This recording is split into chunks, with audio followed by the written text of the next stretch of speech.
Keaton, hello. Hey, Karol. Really good to have you here. Yes, thank you for the invitation. Thank you for coming here. Yeah. It's really good to meet you. Just a few days before you're leaving Krakow, yeah, for some tour. Yes. So I'm going up to the coast of Poland, close to Kłobrzeg, Międzyzdroje, this side of the coast. It's a project called Viva Cultura, and I've been involved with them Many years. Since 2012, yes, and it's actually the reason I came to Poland to begin with, and it's also a big reason why I'm living in Poland these days is really because of this project. So yes, I'm going up there for the summer, for July and August, and to do some performances. So yeah, I think our meeting here and our interview, our speech, should be called "How It Started and How It's Going." And how it's going, because sure. these are the whole parts, the both parts or your journey that I want to ask you about. Yeah. So the first, how it started, how it went that you decided to visit Poland, and I'm also interested in how how you went to the decision that you stay here, that it's gonna be your place, because now you are some kind of symbol in Krakow. Sure. Many people knows that, not only musicians, because in musician community everyone knows you, but a lot of tourists from a lot of places, not only in Poland, they are some kind of used that if they visit Krakow, they would meet some casual clothing man with afro with playing saxophone on the street, playing on the street, and they have photos with you. You're also on one mural in at Krakow. Rondo Mogilskie. So, That mural. So was this is your place now, actually. Yes, so it seems. So how it all started. So as I said, with Viva Cultura in 2012. That's what brought me to Poland in the first place, right? And then I started, getting more involved with Viva Cultura, and started traveling to other places in the world with Viva Cultura. And then I figured, well, since I'm spending so much time outside of South Africa, where I'm from, Cape Town, and that I'm spending so much time in Poland, Europe, and the rest of the world, why don't I just try and stay in Poland in the times when I'm not traveling, right? And then it simply became a case of what was easiest at the time. And, since I already had one foot in Poland with Viva Cultura, it seemed obvious. And so I asked Viva Cultura if they could help me out with the paperwork. And then that's what they did. So in 2014, I came to Krakow for the first time. And I was still a little bit unsure at that point, if I was staying in Poland or, in fact, if I was going to go to Norway. Because I had some just history with Norway. I was an exchange student Like there. a student, yeah. Yes, I was an exchange student in 2009, 2010. So I thought perhaps, I could go back to Norway and rekindle my professional relationships there, right? So in 2014, 2015, I was sort of between Poland and Norway, trying to see, right? In the end, I realized that, Norway wasn't going to be as practical, and then I decided Poland, right? So in 2016, September of 2016, in my mind, that's the official date that I decided I'm going to move to Krakow, and then in September of 2016, I moved here. Why Krakow? It was really just on the advice of my Polish friends, right? Especially my Polish friends that were involved with me in Viva Cultura. I asked them, I'm thinking of staying here. Where should I go? It was between like Warsaw and Krakow, and Wrocław was there a little bit. But most of them said, look, if you were a musician and if you need to be, surrounded by beauty and in a space that's inspiring and conducive to artistic endeavors, go to Krakow, And then yeah, and then I came to Krakow. I actually remember, Karol, I'll tell you the way I felt that first night when I came on the, well, now it's Flixbus, but then it was still Polski bus, Yeah. right? The red Polski bus. I remember The what red, it was big like. red one. Yes, the big red one. With, I think it was a rooster on Yes, it. it was some something kind like of, this. yeah, like animal, you know, it was a rooster or like a pelican or something. And I drove into Krakow, you know, and I remember that feeling of just like being like, wow, yes. That's what went through my mind, just yes. Like, wow, yes, I can feel this city, yeah. And since then, actually, you are a Krakow musician. Yes. So Because I think you can be called like African musician, Cape Town musician. Yes. But you can also be called European musician now, Yeah. and Krakow musician also. yes, And I wonder what part of your musical identity came from your Cape Town musical journey, your African journey, and which one is from European and your staying in Krakow, your these experiences since you're here. Yeah, well, you know, I think I like to think of it almost like languages, you know, in the sense that, you know, if one moves to a new place or if one learns a new language, like if I'm learning Polish, it doesn't mean just because I'm now learning Polish, I forget how to speak English, Yeah. right? It actually just becomes, they coexist, right? So in a similar way, I think definitely my musical upbringing, musically, artistically, and then also my professional sense that I was brought up with in Cape Town in South Africa has obviously laid the groundwork for a lot of what I'm doing in Poland, in Europe, in the rest of the world. So yes, musically, artistically, I'm not necessarily getting to you know, express myself as much in the, let's say, the musical styles and traditions of South Africa and Cape Town. But I think that's obviously just a regional thing. It's just because I'm not in South Africa. But yet I think like the sensibilities of my musical tradition is still very much inside my playing, right? And I think if you have a like tuned in ear or an educated ear, as, you know, as a musician or a music connoisseur, I think you can definitely hear those influences are still there. So yeah, that's what I'd say.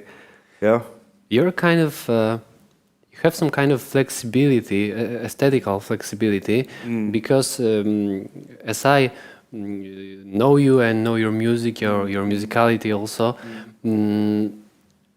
you work sometimes with jazz, sometimes with blues, sometimes with kind of pop and things around this, with ethno music also, with African music, Afrobeat, which we're gonna talk about a bit later.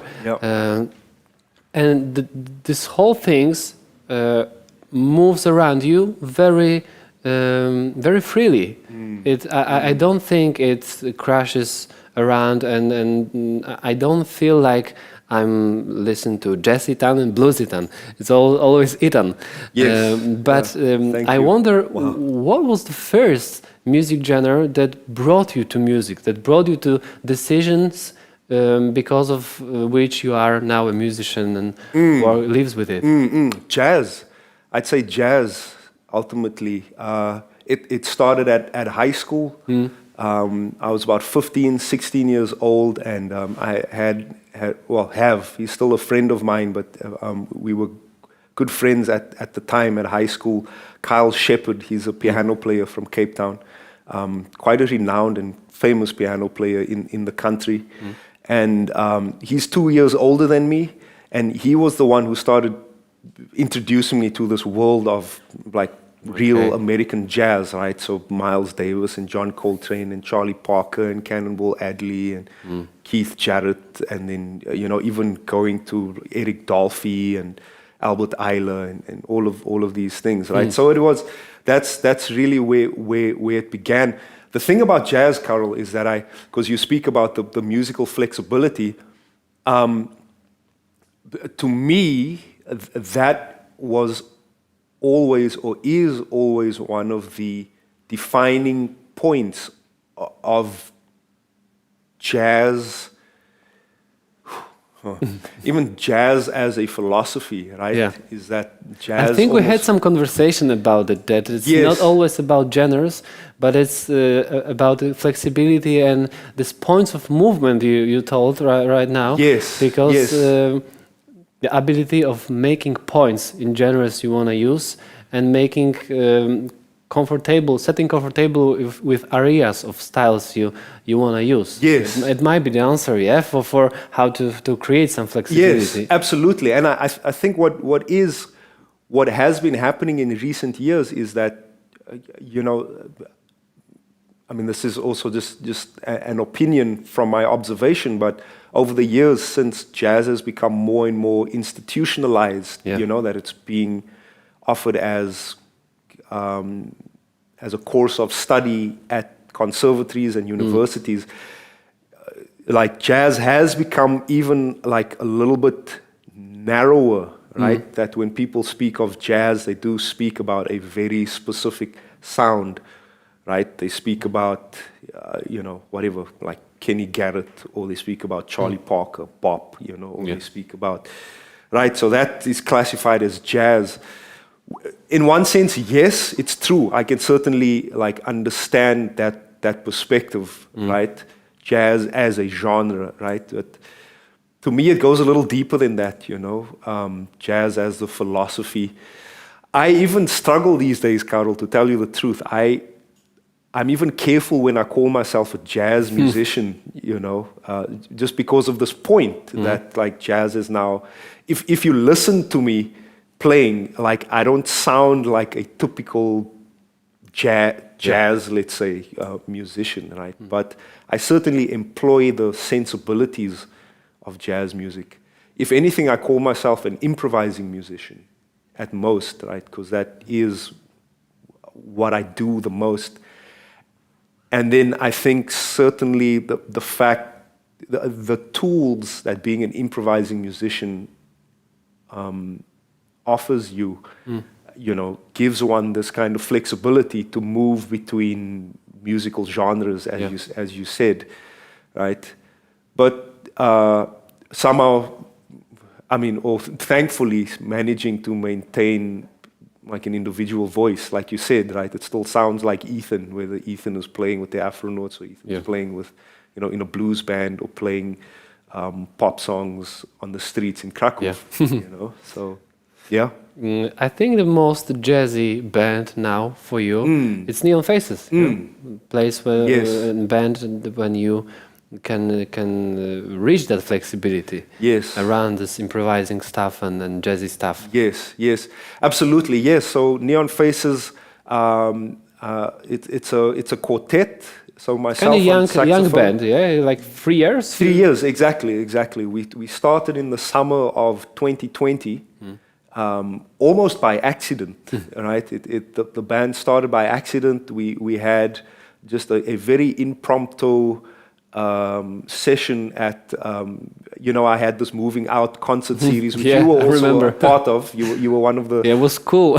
You were one of the first musicians. Concerts in your flat. Yes, concerts in my apartment. So that's where it happened. Like, the four of us, it was Mikołaj Spendel on bass, Mojżesz Tworzydło on guitar, and Kasia Bobik on percussion. So we did this concert in this apartment of mine in 2020, and then we just decided, well, we'll stay together as a band, and we now call ourselves Neon Faces. And yes, I'd say Neon Faces is the project I'm involved in at the moment, where I get to go to the limits of my musical and artistic abilities. Which is really, really nice, which I appreciate about this project. Yeah, it is. I mean, is it jazz? Is it not jazz? I know we were kind of discussing this thing a little bit off camera. I think this is maybe one of the things that Neon Faces is finding difficult at the moment, is like, what is it exactly? What kind of music is it? Because it's such a mix of things, it's a mix of all of our musical expressions thrown together. I'd say at the core of it, though, improvisation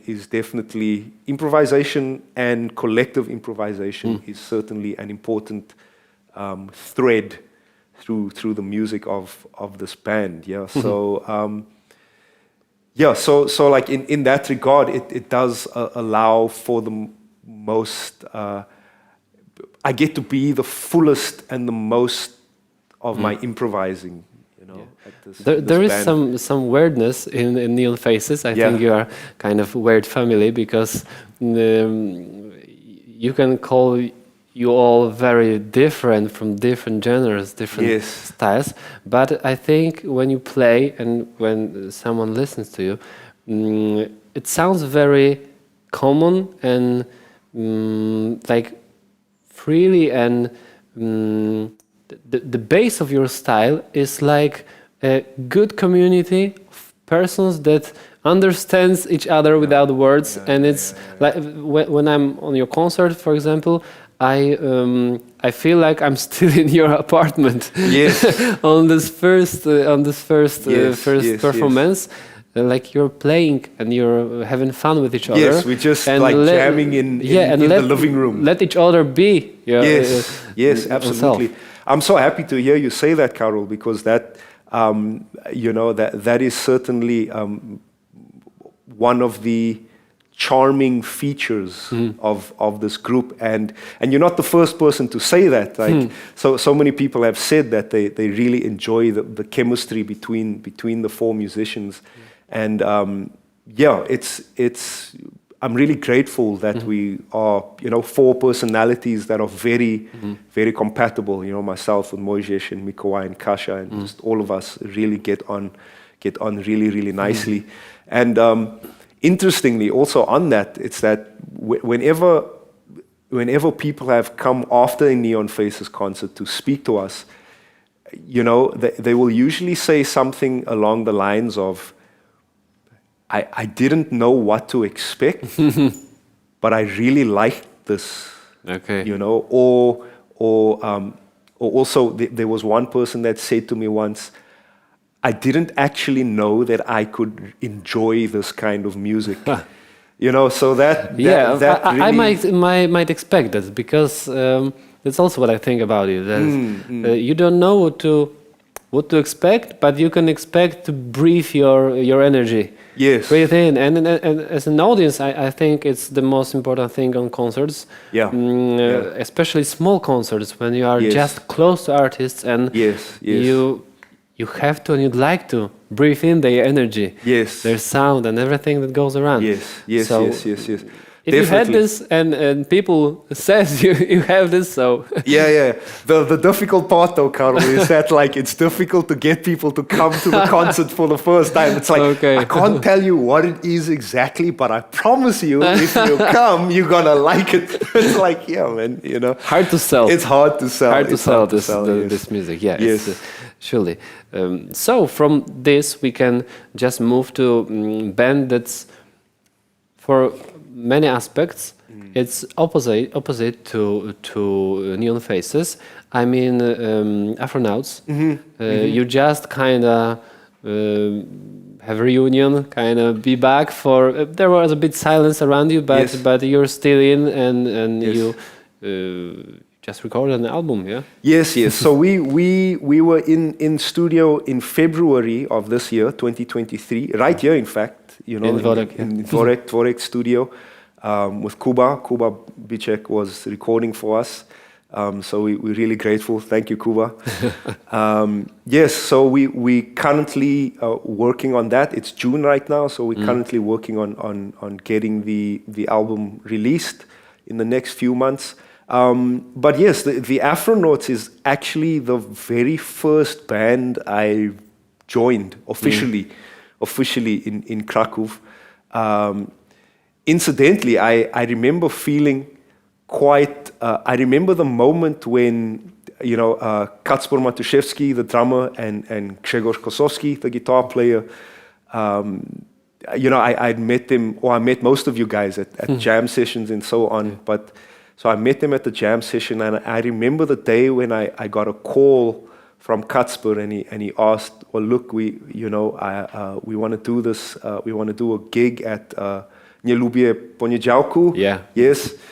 Iconic place. It's a pity that it doesn't exist anymore, but it was very specific place. Very specific place, especially for this kind of thing, for like a place where you could freely try out new musical I think formations, right? A lot of bands came from this place. A lot of artists did their first moves around their music in this place. Yes, Exactly. Very small scene and small place, but it has its energy. Yes. So we obviously feel very sad that it's had to move on.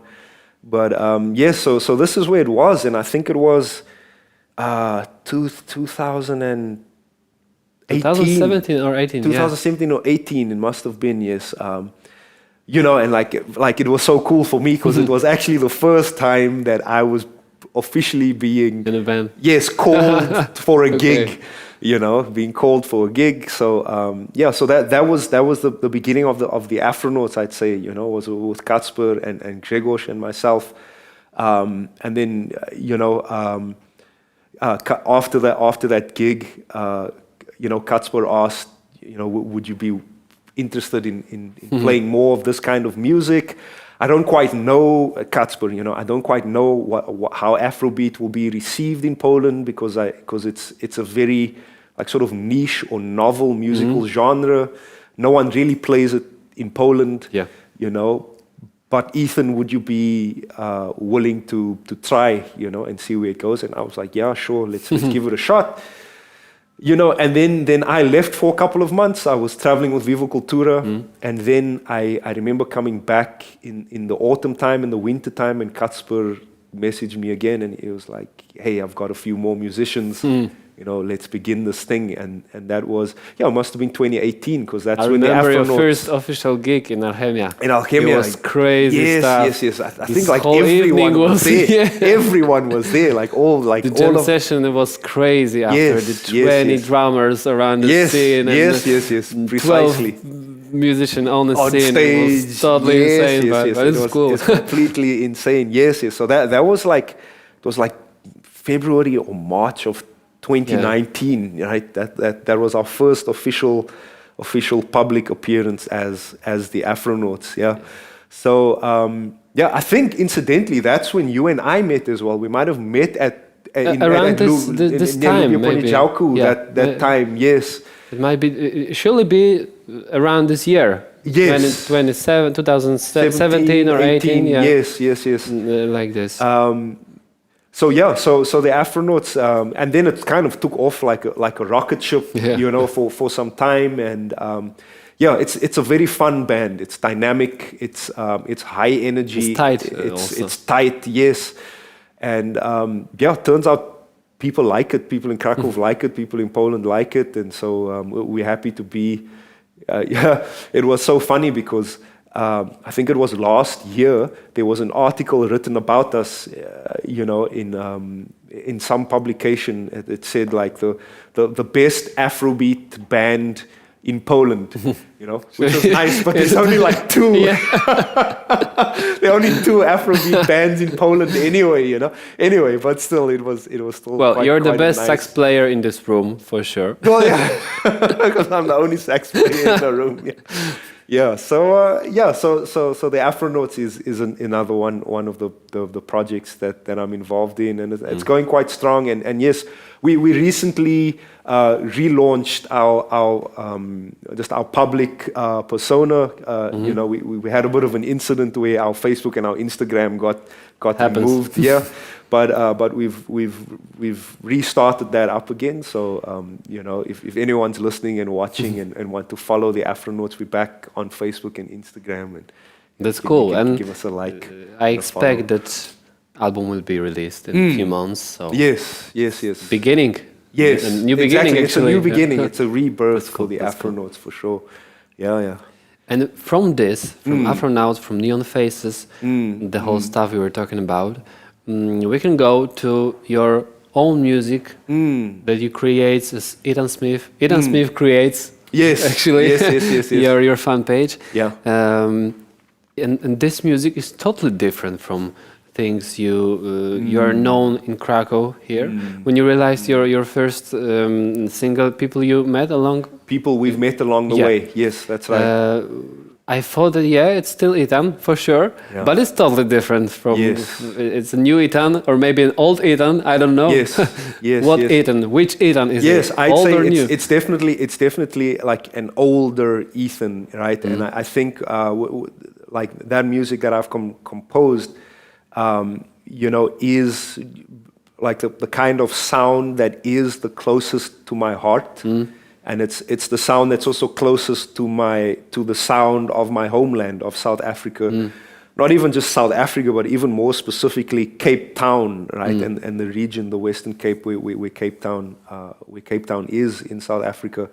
And it's a lot of it is also, well, so far, I have 5 releases online. People we've met along the way as the first single, which incidentally I recorded in Oslo in 2010 when I was there as an exchange student.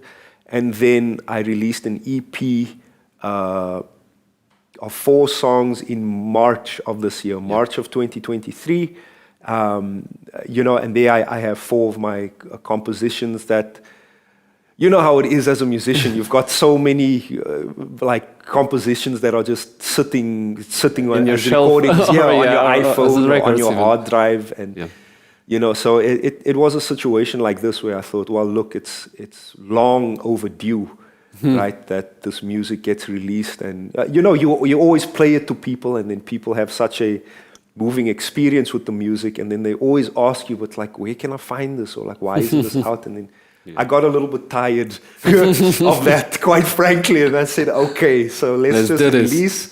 Yeah, we should release some of this. So, but you're right, Karol. Like it is.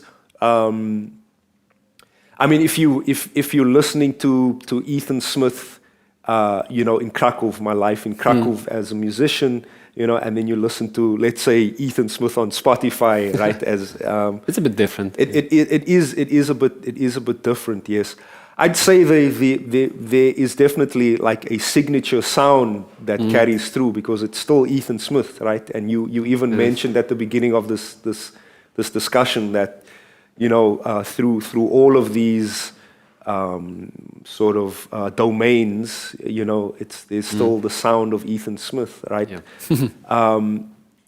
But yeah, I'd say with Ethan Smith creates, let's say Ethan Smith as the solo artist, it really is, more about the compositions that are even more steeped in the sounds of my homeland, of South Africa and Cape Town. Yeah. Well, that's interesting because I think that my knowledge about African music are based around Morocco, Nigeria, and the whole center stuff, Yes. the whole center Africa. Yeah. But I don't know much about Cape Town Yes. and the South Africa. And I wonder, do you see some specific differences between music in Poland and in Cape Town, in Krakow and in Cape Town? How you find this both cities, both places? Yeah, absolutely. There are absolutely like differences. It's like the difference between English and Polish as languages, you know. So yeah, there are very specific and unique differences in the sound, in the sounds of the music, and I think it's the kind of thing that, like with any place and any, like, say traditional musics of a place, like if you grew up in the place or you've lived in the place, you're able to recognize and assimilate and reproduce the sounds of that place a lot more organically and naturally, right? So I did. It's also that's been part of the challenge for me. Part of one of the philosophical challenges I've had over the years was wondering if I should try to take, let's say, the music of Ethan Smith, and bring it to Poland, which I've attempted once before in Oslo, right? And that was, firstly, a very interesting project to undertake, But it was also then that I realized this very fact that I said a couple of seconds ago, that even though it seems obvious, this music seems very obvious to me, but it seems very obvious to me because it's the music and it's the sounds of the place where I grew up. But taking that sound to Europe, to Norway, it's not the kind of sounds that people here are used to, right? Okay. So it meant taking a lot more time to try and almost explain something that is so difficult to explain. That's why there's the music, right? You have the music, do so it you in don't have music to speak language. about it. Yes, right. So I've wondered the same thing. Like, would I try and do the same thing, like here in Poland? It still remains a question mark, right? So far, I haven't. Like, I haven't taken, let's say, this body of work that I composed, in my 20s mostly. I haven't yet tried to showcase them in Poland. Yeah. And maybe also because it's a time for other things, and also like I know I'd require like specific kinds of musicians, and then also it would probably take a lot of time. It would take some months of working and practicing to really get the sound spot on. And I just don't know if there are musicians that are willing to make this kind of investment, and then whether or not it will pay off in the end, we also don't know, right? Yeah.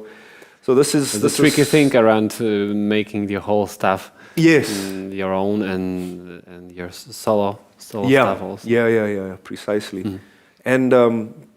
So that's what I'd say. There are very obvious differences in the musical styles, in the sounds, and it's not as simple as just giving a chord chart to the piano player, because it's more than just, as we know, it's more than just how you're playing notes. More than chords. Yeah, it's more than just chords. Yeah, so yeah. Well. Looking through your social media stuff, and I see you visit Cape Town regularly. Actually, yes, not very often, but kind of regularly. Yeah, like once a year or once every year and a half, if I can. Yeah. And I saw. I suppose that you have some stories around Superman. But and then I saw it on your Instagram that it's a kind of bigger thing because posters, shirts, Ethan Smith and Superman. Wow, Karol, this I didn't see coming. I promise you, I didn't see it. I was like, wow, we're going to talk about the music, but wow, okay, keep going. Yeah. But I saw it and I thought, well, what's going on in here? Yes. But you have some kind of long stories on an Instagram when you are making some jokes with it, and then you even show your room when you were a teenager. Oh my goodness. It was like this. I saw this. Everyone saw this. You put it on your Instagram. Well, yeah, but I mean, like, you remembered this. That's the thing. It's like you actually. But then I saw you on a jam. I thought with Superman on the shirt. Yes. So I put it together, and that's why I remember it. And I have to ask you about it. Yeah. So what's the deal with Superman? Yeah, what's the deal with Superman, Ethan? Well, I've been into comic books for a long time. Like just as a kid, I grew up with with Batman the animated series and X-Men the animated series. Okay. and Spider-Man, and it's a. So DC and Marvel, it's familiar for you? More DC or Marvel? I'd say I probably lean more DC. Okay, you know, but I mean, but for me, it's not a fight between the two. You know, like they coexist in my world. You know, but yeah, I definitely lean more DC. Superman as a very particular like just place in my life. It's one of the like movies that I have the earliest memory of watching like multiple times. So I used to have when I was a kid, like 6 or 7 years old, my dad had recorded the very first Superman with Christopher Reeve. Yeah, he recorded that on a VHS It's tape iconic. for me, right? Remember VHS? Recorded on a VHS tape, and I remember just so many moments of watching this movie over and over, and it obviously made a very strong impression in my mind. And of course, Superman is just a and then as I'm getting older now, and I'm also investigating what the deal is with Superman. It's I think the way I thought about it once, how did I say it? I said Superman is man's desire and wish for perfection perfected. Okay. That's the way I thought about it once. And whereas Batman is man's desire for man's it's the ability of man perfected. Okay. Batman is the ability in man perfected. Superman is the wish of man's spirit perfected, right? Yeah. And so now Superman's also just become a symbol of exactly that. Part of my philosophy for excellence, in a sense, and I find it kind of helps direct my life. I mean, I know I'll never ever be Superman, but that's also the point. Like no one will be Superman, but that's also why he's up there in the sky, always like calling to us. It's like, but like yes, like at least try. It's like we can do better, we can be better. So we came from a joke. Actually, yes, but I think it's kind of serious thing. Yes, and I also thought you told about this first iconic Superman. Yes, and I think this movie had some kind of tension, and the first Batman also. The old films, iconic films based on comics, have some kind of very specific artistic tension in it, which I cannot find actually in nowadays productions, which are also cool, but without this dark side, this it's kind of drama thing in it. Yes. So when you were talking about this, I thought that it might be serious. Yeah. Not only a Superman on your shirt, but it might be. It certainly means a lot more in my life than just wearing the Superman T-shirt or Superman on my belt, which I have on right now. My Superman belt. And it's also kind of bringing your childhood and carrying it. Yes.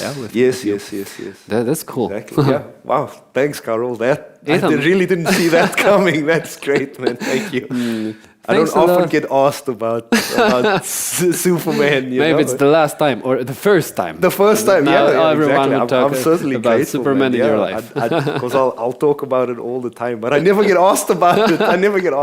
So, thank you, man. Thanks a lot, Karol. It was a very pleasure to have a conversation with you. Yes. Thank you so much. I really appreciate the invitation. I'm happy that you opened it up, and especially that you're doing it in English. I also appreciate that. Very insightful questions, and thank you for doing your homework. Like you're remembering my Instagram posts of like 3 years ago. So I definitely appreciate that. And actually, I'm going to end with this, because this is one thing. I know I've mentioned this to you many times, but I'm going to say this like officially, that it's recorded. You said one of the most inspiring things to me, when I first moved to Krakow, and it was actually on the street. I I think, I don't know if it was outside Alchemia or maybe even Yeah, outside I Neil remember, I think outside that Alchemia. meeting, yeah. And you'll remember this moment. You said to me, Ethan, thank you so much that you chose to come here, to come to Krakow, to come to be with us.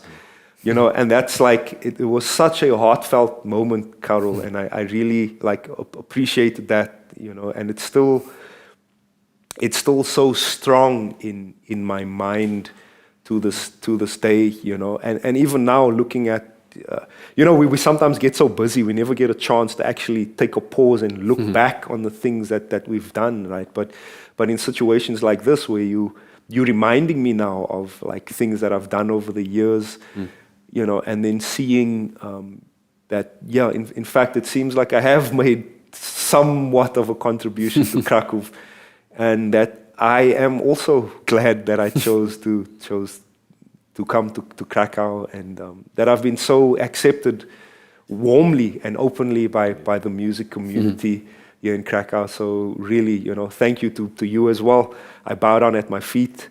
I bow down at your feet, you know, and I bow down at the feet of the music community in Krakow. Thank you so much for adopting me and for having me as just one of your members of your musical community. I really appreciate that. It means a lot to me. It means a lot to me. I think me, but not only me, we are still grateful for that you choose this place, and I wish you all the best, and I wish you could be something between a super jazz player, super sax player, Superman, and that you can always be yourself in anything you do, anything, not only the music, but in any decision, that you can be just yourself and you can be sure that it's still you. I wish you that, and again, thanks for the conversation. Yes, thank you. Thank you so much, Karol. Thank you, and thank you to Dvorek, you know, for the invitation and for everything that this institution is doing for music and culture in Krakow. So yeah,